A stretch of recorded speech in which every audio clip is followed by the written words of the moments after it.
What is something that you like to share about basically the joys of being a reader? Netflix and phone time is sort of like a candy bar, and reading is like a bowl of delicious spaghetti carbonara. Having that first dollar that your company earned roll in is such a special feeling. You have to find talent, you have to brand yourself, and you have to try and have a pool of readers who you think you're gonna reach. But it feels like we're kind of becoming a little dumber. Dude, I feel dumber than I was yesterday. I want to tap into the full spectrum of talent and not just have people be sort of bottlenecked. They have more than what the market wants them to provide. Yeah, exactly. So we have to pump out things that's more clickbaity. And then it's just like an end the cycle. Next thing you know, it's like, oh, this has gone down. What's our answer? More clickbaits. Hey, I could do 20 pages. Yeah, right? And if you can't do 20 pages, maybe maybe work not. on yourself and like work up to it. Get good. So she's an escort. I'm sold. No, there's nothing steamy in it, Jackson. Never mind, I'm out. My guest today is John Ashken, founder of Keinrath Publishing. After working at a nonprofit that helped young policy writers get published in the mainstream media, John started his own platform dedicated to supporting independent writers and giving readers direct access to deep, engaging content without the clutter of expensive subscriptions. Today, we're diving into a conversation about the power of ideas, the future of independent publishing, and how we can reclaim thoughtful, long-form discussions in a world dominated by short attention spans. When I think of the publishing industry, right, I think news articles, books, journals, things that are very traditional, right, or almost like a dying field, if you will, or it's traditional being viewed as that, right? Yeah. So for you to start a company in that field, why? Well, dying is a dramatic term, but you're not entirely wrong. Because it just sounds like it's got that traditional media sense to it. Yeah. Well, I think traditional media is what we're moving away from, and there are some issues with traditional media, which is kind of why I wanted to start this venture.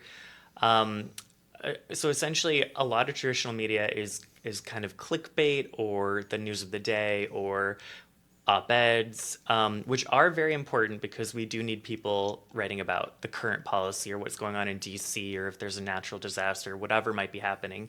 But a lot of it is very ephemeral, and I'm not sure if the average reader is as interested in it as maybe the media believes, which is why you see legacy media I hate to pick on people, but I won't mention names, but a lot of legacy media, their subscribers are falling off or people aren't watching anymore or whatever it might be, and those are kind of going off a nosedive. So would you say traditional media is dying?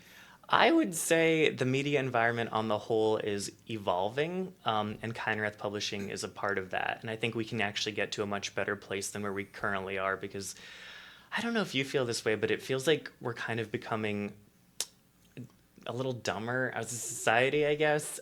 Absolutely. and I 100%. Yeah. Which I think, we're all part of it. Like, we all love our TikTok videos and our brief, you read the headline of an article and maybe the first blurb, but you don't go beyond that. Dude, I feel dumber than I was yesterday. Oh, really? Yeah, no, I feel it. Yeah, I feel like just sitting down and reading a book. I used to be able to read books. I can't do that as much now. Dude, yesterday I fell asleep on a couch, and then I woke up and started just scrolling through TikTok. And look, scrolling through TikTok is where it started, but now it's like you don't even have to, every app has that feature now, what's Instagram, Facebook, YouTube, YouTube Shorts or Instagram just Reels. Keep going. Everybody's trying to copy that model, and next thing you know, you're hours away of doom scrolling through whatever. And yeah, I've come away with them dude, I'm stupider for sure. Yeah, it's a dangerous cycle. But I don't want to bash traditional media too much, because I do think they have a really important role to play when there's a big natural disaster or a big international story unfolding. They have the journalists on the ground reporting it. And so I do think that's really important to have. But I think for opinion pieces, which is what Keinrath Publishing specializes in, we have people's thoughts and opinions on the big ideas of today. It doesn't really matter, what's your take stuff. What's your take stuff? And, it doesn't, in my opinion, for opinion pieces, it doesn't matter if it's the New York Times or the Wall Street Journal or Keinrath Publishing. As long as the quality of opinion is there and as long as it's well thought out, it shouldn't really matter if there's a brand behind it or not, or a recognized brand.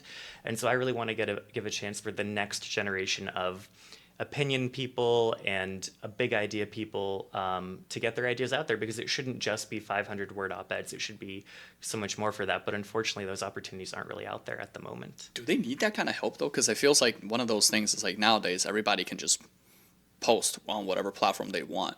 Like, what's the difference with like going through like a proper, like, I guess, publishing procedures, right? Yeah, there are a few things. One is that unlike a lot of places, we actually pay our writers. So we support independent authors by paying them upfront for their work. Not an enormous amount, but we do that. And then we also put everything up for sale. So we actually want to commodify their work so that they'll benefit from it.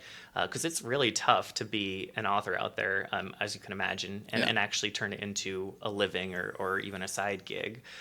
So it's very important that we want to actually support the independent authors by having them achieve revenue from the article sales. Yeah. So they are each vested in each article that we sell. And then we also do pay them up front. So that's one part of it. The other is that having worked at a professional talent agency in the past, I can help them get their name out there, promote them, and also get their work professionally edited. I think there's so much talent out there, and a lot of it in the media world anyway is being funneled into the news of the day.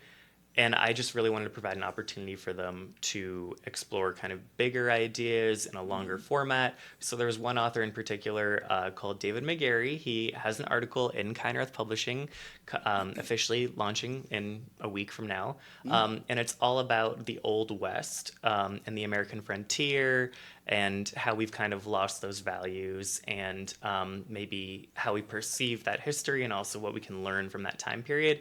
And that's just not the type of piece that, traditional media, for lack of a better word, is going to publish, and not the type of thing he's going to be able to get out there in a traditional format. And he does great work on policy and tech issues, and he's written great op-eds. But I had conversations with him where he is pursuing a degree in philosophy, and like has all these big philosophical ideas and has all these big conversations he wants to have.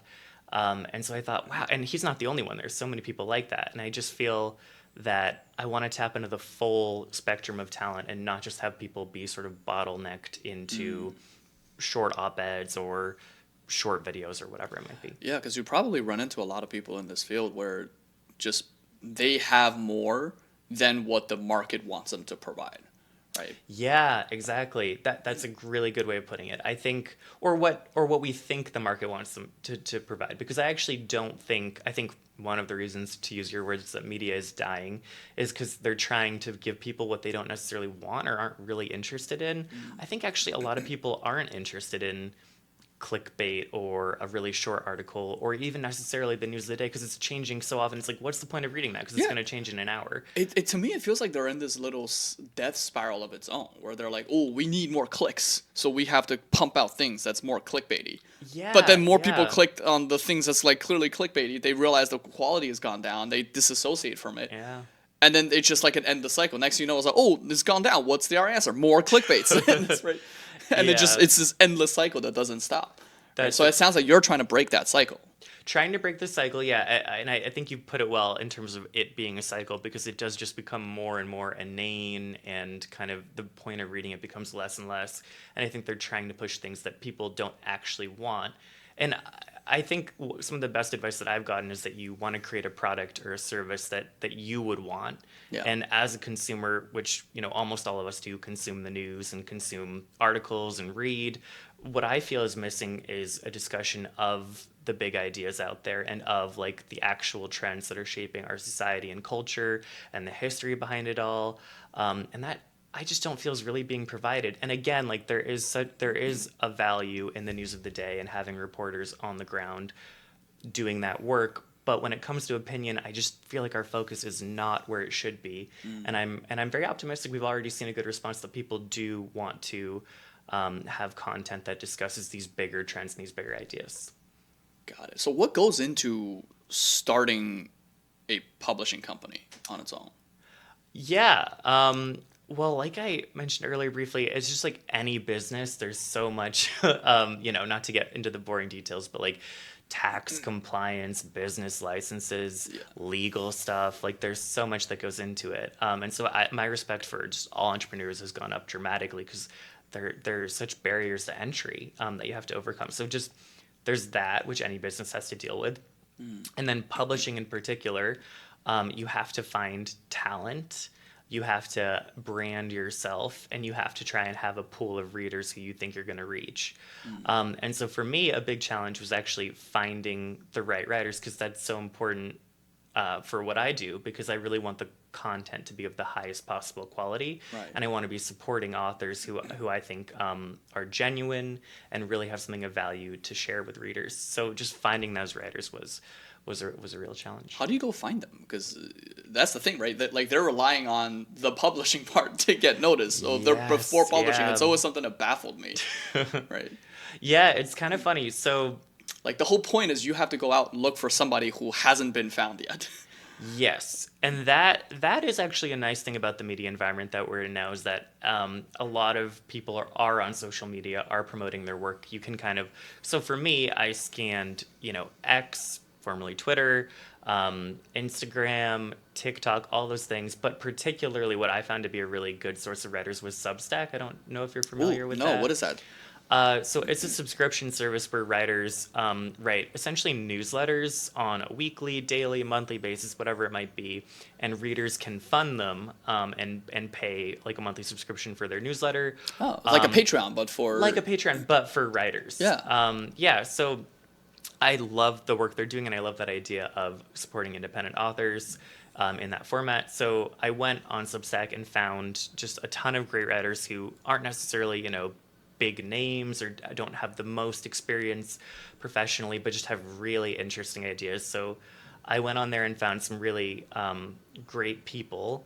But part of the challenge too is that when you reach out to people, I mean, you know this, when you get a message out of the blue, you're kind of suspicious, or you think, I don't know what this is about. Yeah, so who's this? Why are you DMing me? I mean, we're all bombarded with messages all the time, and it's kind of exhausting. I just Worse is if they block call. everything. Oh, I don't get called that often, but that's Oh, you don't get calls that on? no. What did they call you about? Oh, just any crank calls. I get a lot of those. I have a package at the Chinese embassy and I have to go pick it up. Oh, I get a lot of those. Very targeted too. It's incredible. It's targeted at like the Chinese diaspora. I got one the other day and it was didn't you recognize me? Yesterday, and I was like, I don't know, where did I go? Because I'm so naive. I want to believe. You always them. open with the gaslight, right? It's like, how dare you? Like, do you know who I am? You offended me. Do you know And then you want to make it right, but I just deleted and reported junk, which I think is what people should do, just delete and report junk. So, but anyway, I was messaging people and I tried to, and especially for a new business where you're not established, I didn't have a website at the time that I was reaching out to people. So people are just really like, what's Keinrath? It's pronounced Keinrath. They have no idea what I'm talking about. Yeah. But I would reach out to them and I would say like, oh, I love the work you've done on, for example, I reached out to Melissa Rossi, who is published in volume 1, and she wrote a really great article on international tourism. And that was a particularly fun story because I reached out to her and discovered after I reached out to her that she had written a series of books that I loved as a kid. Whoa. Called What Every American Kid Should Know About the Rest of the World. And that kind of set me on a path to pursuing a degree in international affairs. And I was like, wow, this lady is going to... And then she got back to me actually really quickly, like an hour or two later. Complete. And the circle is complete. And that really felt like fate. And she wrote a brilliant article in there about international tourism that I would really hope that people would read. But I had a great time working with her, and I let her know, and she was really touched that, her book set me on a path to pursuing my degree and all that stuff. But then you do have negative experiences as well, and I won't name names or give details, but I had an author who I had a really good initial phone call with, and we had everything set up, and we knew what he was going to write about, and we knew the payment structure. Yeah. And then I sent him a contract, which is very standard, boilerplate contract, and it's just kind of when you're in this business, particularly magazine style publishing, you have a contract. Yeah. And he email me back being like, I think you're trying to steal all my intellectual property, and this is all like a scam. And I was like, really? No, it's not. But I just kind of let it go, and I was like, okay, well, I understand. Bye. I probably wouldn't be surprised that there are probably scams out there that are like that, and I wouldn't even blame them for being suspicious nowadays because it's kind of all over the place. But. No, I don't blame people for being suspicious at all either, and you should really. And I always tell my writers, like, read the contract, have a legal professional in your life look it over. I really, want people to be careful just for their own sake. Yeah.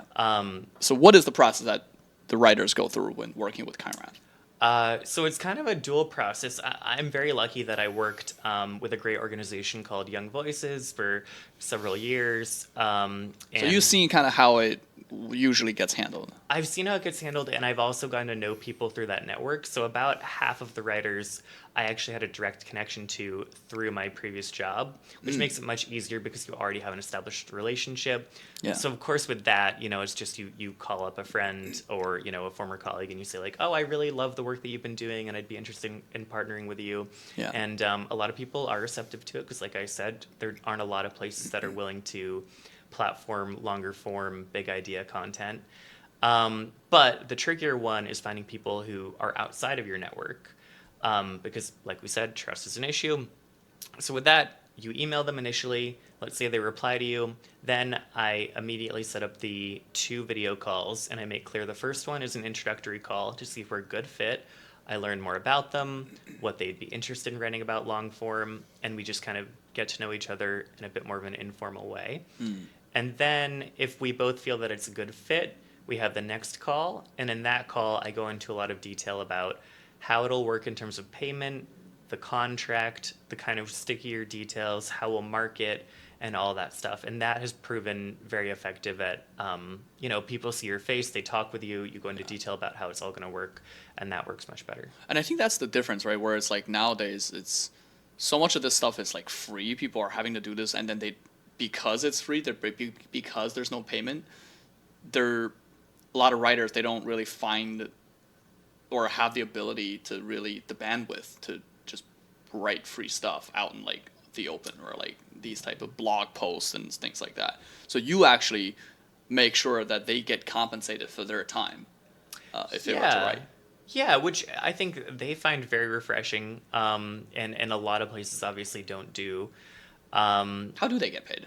So they get paid 25% upfront. I give them, some payment just because I feel that's only fair, and I've gotten feedback that they really appreciate that. And that's your upfront investment, essentially. That's my upfront investment. And then 75% is given upon completion of what they send in.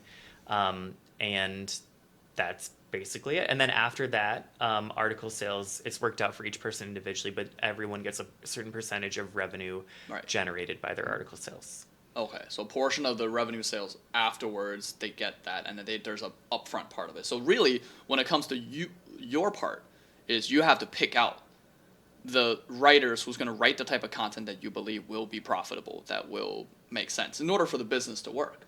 Yeah. Because you're having to put that up front, right? And they could very well be, and they turn out to be a horrible article, or people don't read it, or something like that. And then that's a risk that you take up ahead. That is a risk that I take ahead. I try and head off that risk by doing a lot of research on the writers. And I pick people that I really believe in and that I think deserve to be platformed and have their ideas spread around. I don't always agree with everything that's written. I had somebody go really hard against Taylor Swift in an article, and I like Taylor Swift, so nobody be upset about that. But you don't always agree 100%, but you pick people that you believe in and that you think are talented and that have something interesting to say. So if they fulfill all those criteria, hopefully the articles do sell. We've gotten a really good response so far. People have been buying the articles, which as an entrepreneur, it's just so great when you get that first dollar. I don't know, because I've never had my own company, obviously, and just having that first dollar that your company earned roll in is such a special feeling. To frame your first dollar. Well, unfortunately, it's not analog or physical anymore. I know. I should go to the bank and I don't know, but you should withdraw the first dollar, put it in a frame. Exactly. So yeah, I try and head off any risk by really investing in people that I believe in and that I think that should be platformed. And that's kind of where your expertise and your background starts to come into play, right? Where being able to distinguish who these people are. Exactly. I've had a lot of experience getting to know all these different authors and see the type of thing that gets published and sort of who tends to break through more and what type of content tends to break through more, and that has been really helpful in this world, yeah, in this sphere. Oh man. So that's the first hurdle, like getting through, right? Still that building trust with your potential writers, right? Or introducing yourself in that beginning phase. It sounds like that's something that's pretty difficult. Yeah, that first hurdle was difficult. My hope is that now that we're an established business, it's going to be a lot easier because when we were explaining at the beginning, it's like, "Hi, I'm John. I'm starting up this publishing company. You've never heard of it. We don't have a website. We've never published anything before." And I think, I guess people view it as a risk for themselves to join something that is brand new. I think it will be easier now that we've established, our volume one. I think volume two will be much easier from that perspective, and probably a lot of business owners and entrepreneurs can relate to that. It's just like that first pizza that you sell if you have a pizzeria, or that first whatever it might be that you do is often probably the hardest. Where do you publish to? So we are a digital boutique, and every article that you buy will support these independent authors. You buy it on our site. It's all exclusively on the Keinrath Publishing site, keinrathpublishing.org, which people can go to and purchase these articles. And then you buy it. It's really simple. Each article is $1. And you go to the site, you can add everything in your little basket. There are currently 10 up there. And then you get an email with a downloadable PDF link. You click the link, you download your PDF. You own the article forever, and you can read it whenever you'd like. Okay, but you can more than just read it. You can also use it in other content because like you said, you pay for it. You then own the article. Yeah, you own the article. You can use it. So that means like if let's say another like a magazine or something like that, they want to find articles, they want to find some relevant deep dive stuff, they might be able to come to your company and just go like, oh, just pick out some stuff that is relevant, right? Yeah, that is actually a hope that I have, is that just to reach a broader audience, that magazines or other publishers would come to us and want to license the content. So the goal is to get some of that stuff like licensed out in other platforms. But right now, at least in the first step, yeah, your audience is mainly just general public, whoever wants to go in and read it. Yeah, whoever wants to read it. We cover a whole spectrum of different topics. Pop culture. We have an article about Bradification of America and Charlie XCX. We do history. We have an article about the 1876 election and how close that was, kind of relevant with all the political stuff going on.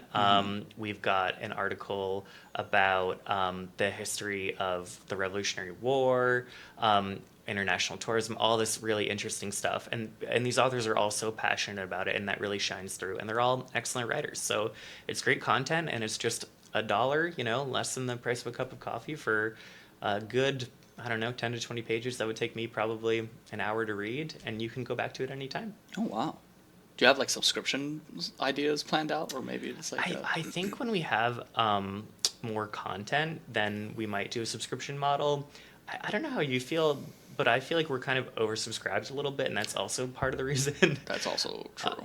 Yeah, I wanted to just watch one show the other day, and I was willing to pay, just buy it on, I don't know if it's called iTunes anymore, but just buy the Apple version of it for $5 rather than have to do like on Apple TV or something. You're just click and buy that, and then you own it forever, and then you just have it. But it wouldn't let me do that. I had to subscribe to MGM Plus or something, and I was like, I'm already subscribed to 30 things, and so I just didn't watch the show.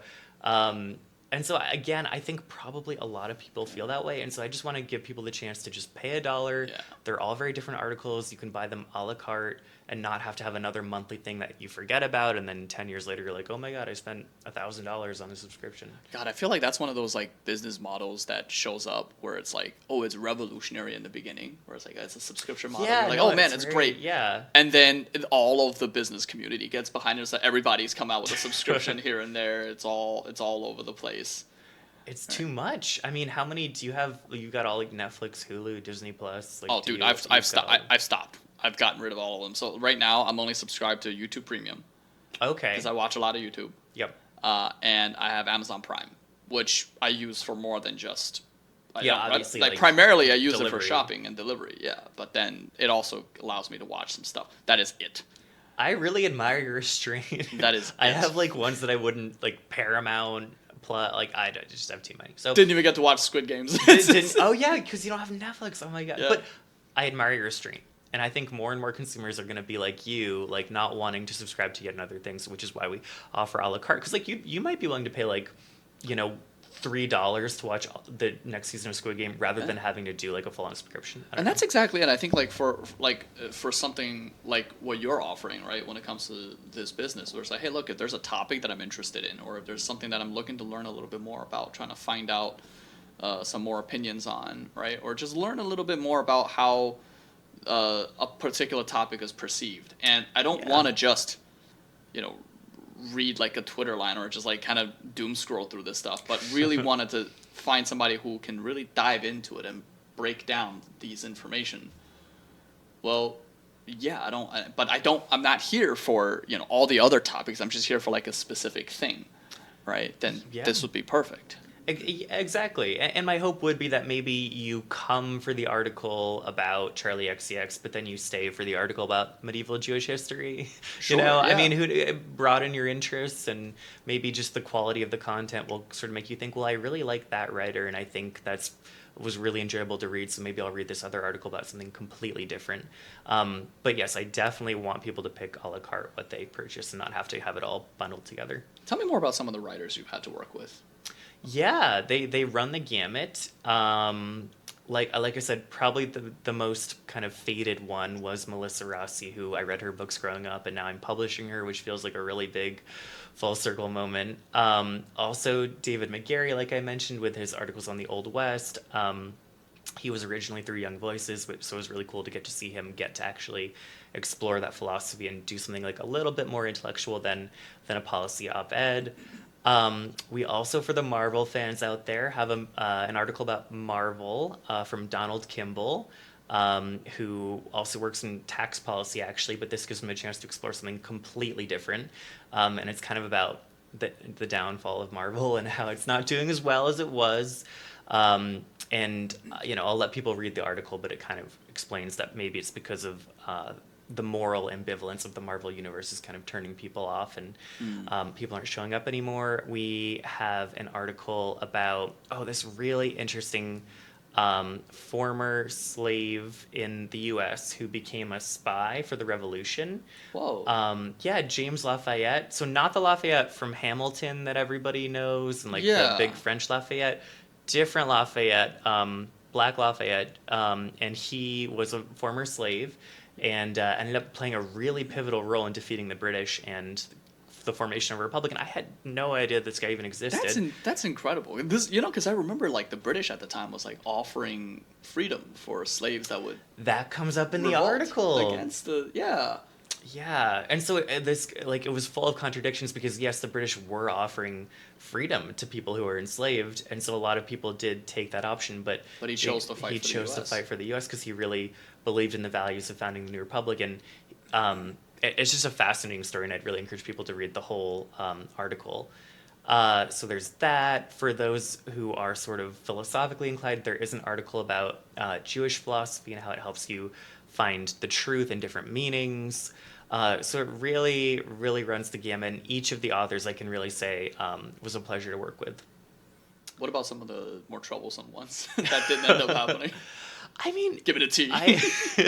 There are some where it's just not the right fit, you know, on my side or on their side. Maybe, you know, some of them had other projects that we're working on, or some of them I just thought this is maybe a little too obscure to be published in this format. Like, we want to be niche, but not too niche. I mean, the only one that went really sideways was the one that I mentioned, where the guy was like, "You're trying to steal my intellectual property," and I felt needlessly guilty because I obviously wasn't trying to steal his intellectual property, but that one was sort of the main challenge on that front. Yeah. Well, I mean, once you get them, and they've written the article, and they've, you know, it's on the website, right, and available for purchase. I mean, the next step really is to get this more out there. Right, to get the word out there. Like, how do you end up doing that? Because it's such a noisy landscape to break into. Yeah, good question. That is the next challenge, and that we're kind of rolling into after having found all these great authors. It's like, how do you get their work out there? Because it can be really tough. But I think, And some of them can be timely too, right? Because, like you said, I think a lot of the pieces that you brought up, they can withstand it because they're talking about history, they're talking about philosophy. It's not necessarily things that'll fall out of topic in X number of years per se. no, yeah, no, But some potential articles can have some seasonalities to it, right? Or maybe interest. So, for example, like an article that talks about election, even if it's like elections in history, you might see more interest in that type of topic, say during an election cycle, right? yeah. Like there's just so much more to consider when it comes to what's popular at the time. Like, how do you even gauge that? That is a really, really good question because, and you hit the nail on the head with the election article, for example. We are going to be promoting that more around the inauguration coming up, just because people are following presidential politics a lot more closely.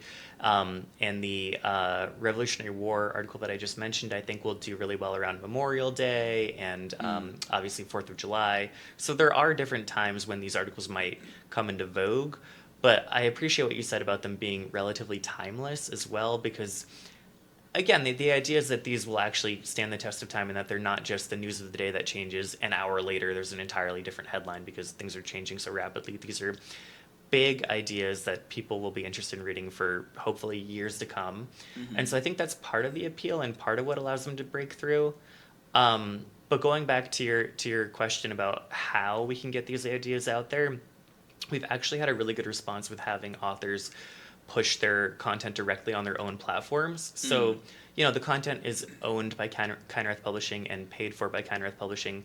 But one of the benefits of the media landscape, as skeptical as I think we both are about it, is that people can just push their own content out there and reach interested readers directly. And you don't have to go through like an ad about coffee or something. It can just be a direct line to readers who are interested. So that we've gotten a really positive response from people just sharing on X, sharing on their Substacks. People, and I was kind of surprised, but people are actually like buying these articles, paying the dollar, because people in those cases often already know the author because they follow them on X or they follow them on Substack and are willing to invest in it. So that's one level of things. And the other that I'd really like to mention is just that we're building a network, not just a platform. And so all of these authors are going to be cross-promoting each other's work and going on each other's podcasts and doing all of that. Because obviously working together, we can really amplify each other's work.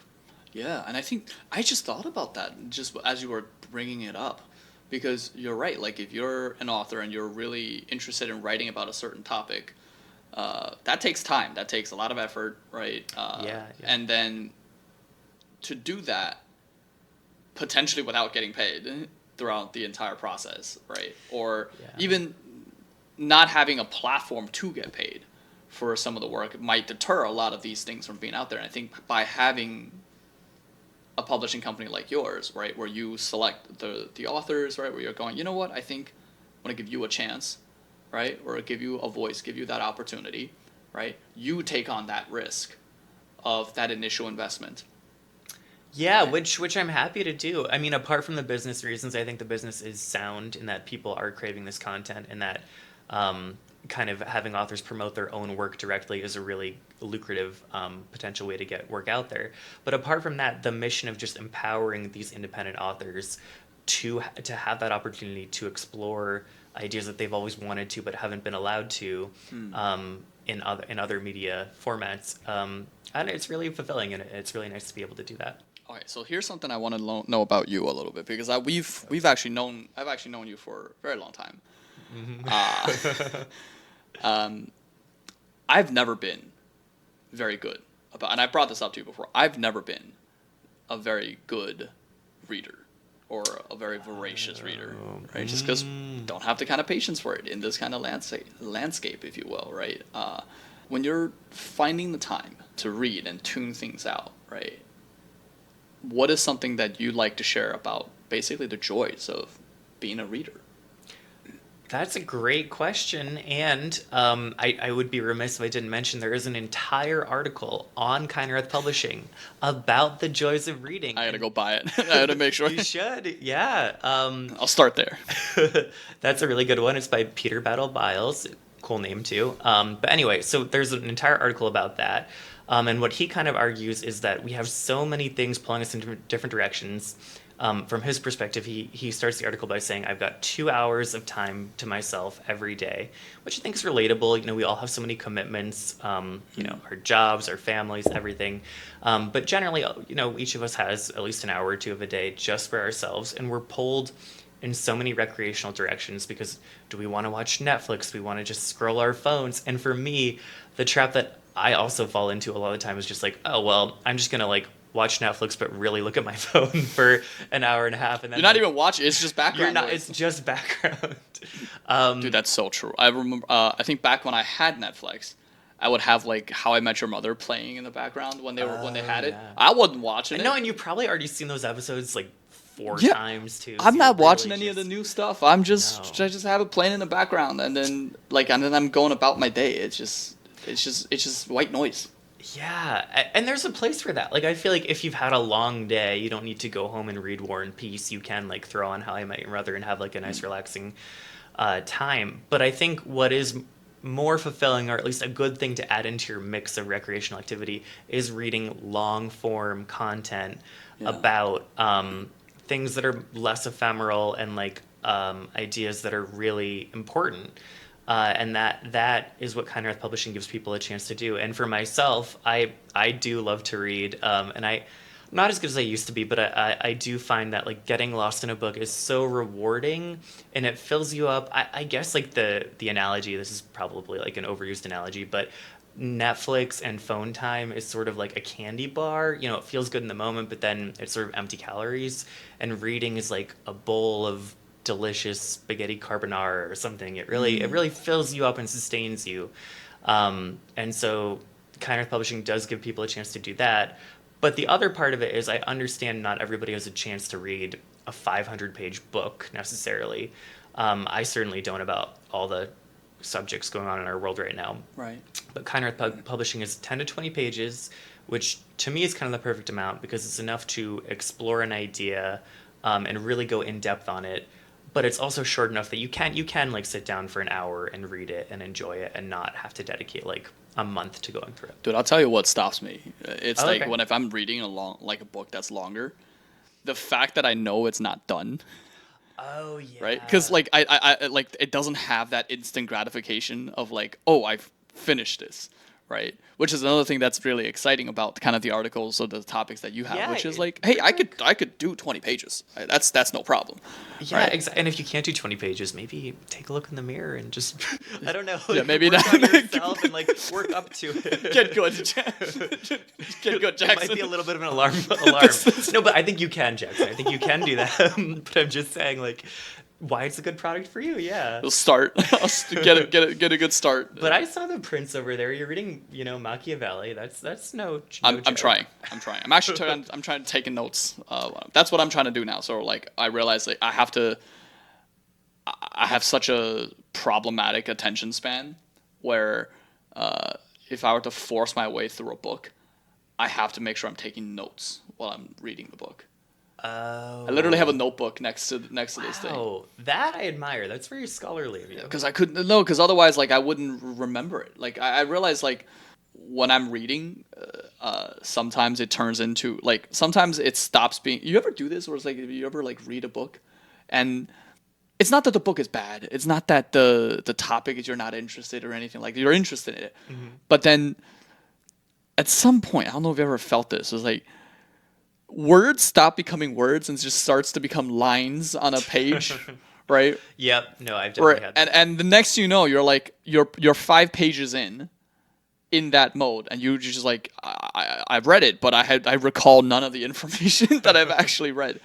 My eyes moved across the page, but none of it went into my brain. Actually. None of it went in. So that's what and I think this is for a lot of people out there who has been consuming just these shorthand media or just so used to videos or these type of like instant gratifications form of media out there, right? Getting into reading is like, hey, look, you are somebody who's so accustomed to these media forms that are just so shorthand, instant gratification, right? And then to try to transition into something that's more calming and really incredibly beneficial, but to try to get into that or trying to make that transition, it's very important to give yourself that kind of gratification or find ways to focus. Yeah, I think the note taking is a good way to do that. But like you're saying, a lot of reading is tough, and this is a good way to build up to that. Maybe instead of reading a 1,000-page tome, you're like, oh, I'll just read my Keinrath Publishing article, Yeah. and that is still a good way to focus and learn a lot and go a little deeper. But it's not necessarily as overwhelming. I think this is the best part about reading because I at one point I've convinced myself where it's like, oh, I don't need to read because there's audiobooks or there's like Oh videos no, or you the stuff have out to there. read, Jackson. Yeah. And I think that's exactly it. Where it's like now that I'm trying to get on the habit of reading, I'm discovering that to some degree, like even if it's an audiobook, so much of what's on the page has been interpreted for you. Yeah, by the intonation of who's talking and how they're Right. reading it, and yeah, Or which can these be like fun. But yeah, or these like summaries out there or like Spark Notes versions of books. Like somebody has put in that opinion or interpreted that material for you, and slowly and surely you start to lose that ability to make judgments on yourself. Which is to our earlier point. It's like, dude, I feel stupider than yesterday because that's what I've been consuming. That's the stuff that I've been doing. I'm not really putting myself in front of these content that's more intellectually stimulating. yeah, and that is a huge issue. And but I also think it doesn't just have to be about making yourself smarter. I think reading can be for pleasure, and that's part of the article that is on the Keinrath Publishing site, The Power of Fiction. Reading for pleasure is really underrated, and you can get just so much joy and entertainment out of it. And I think we kind of forget that, and a lot of us see reading as a chore, and it's like, okay, like I want to try and make myself smarter, so I'm going to read this book about X, Y, or Z. And yeah, I think intellectual nourishment is a huge part of it, but I also just think reading for fun is so great, and it's one of the pleasures of life if you Yeah. get into it. No, for sure. I definitely want to make sure I'm on that side. Because I mean, one of our common friends keeps on recommending that I read the Dune series. Oh my gosh, yes, I've gotten that recommendation too. Yep, we've both gotten that recommendation, and I mean, I'm sure you could do it, but I saw how thick the book is, and I'm just like, oh. But you know what? If you really enjoyed it, like the 100 pages, like you could just read like 100 pages in one sitting, and it would flies fly by. by. Yeah. Yeah. I mean, you must have had books like that. Oh yeah, yeah. No, Child. there are series where I have read, and have enjoyed, and I think I don't know for one reason or another, like reading hasn't been a thing that stuck with me, but definitely this Keinrath could be a good place to start. Oh, well, I'm glad. I hope, you should read the one about fiction, but you should really read all of should. them. Just buy the whole library for $10. It's a great deal. So John, Yes. thank you so much for being here. Okay. Before we wrap it up, I would love to learn a little bit more about what are some of your favorite things that you've read recently. Oh, okay. Excellent question. I'm reading this book called The Cazalet Chronicles. I hope I'm pronouncing it right. It's about this British family in World War II. There are 5 books. Each book is like 500 pages, so this is really long form reading to another level. But it really has given me perspective because they're all living through this massive moment in history. And it kind of makes you realize, I don't know, it just puts everything in perspective. And it kind of reminds me, not to bring up dreaded COVID, but it reminds me a bit of COVID and how we lived through all that, and the way they have to kind of hunker down because they're getting bombed relentlessly. So really enjoyed that. And that it's sort of like a nice cozy family chronicle as well. Oh, and I also read, this is kind of a throwback, but we're coming off the holidays, A Christmas Carol by Charles Dickens. Always holds up. Classic. The three ghosts coming through, changing the ultimate tale of redemption with Ebenezer Scrooge. That's just a timeless classic. So rereading things is also a big part of the fun as well. Yeah, because you pick up things that you didn't think about before, or like as you age, you just see things completely differently, or you relate to different characters. So Yeah. Nice. All right. In that case, before we go, I need a book recommendation from you. Oh, okay. A book recommendation from me. Let's see. I really enjoyed this book called The Guest. The Guest. The Guest, yeah. It's about this woman who she's in the Hamptons. It's a good summer fun read, so maybe wait till the summer to read it. But okay, this is kind of weird. But she's an escort for this really wealthy guy in the Hamptons. I'm so in. I'm sold. No, there's nothing steamy in it, Jackson. Never mind. I'm out. But it's about her tale of sort of like a weekend in the Hamptons, and that's all I'll say. But it's really it's like an elevated beach read. It's a fun time. Ooh, okay. I'll definitely make sure to check that out. By Emma Cline, yes. By Emma Cline, The Guest. Yeah. All right. Well, thank you so much for being here. And for everybody else, definitely make sure to check out Keinrath Publishing. And congratulations for your release. Thank you very much. Yeah. When's the website launching again? It is launching. The hard launch is January 13th. January 13th? Yeah. All right. Well, this video is probably going to come out way after that. So Okay. It should be out by now. Go check it out. We'll make Go sure to check drop it a link out. in the description. Thank you so much for having me. Thank you so much.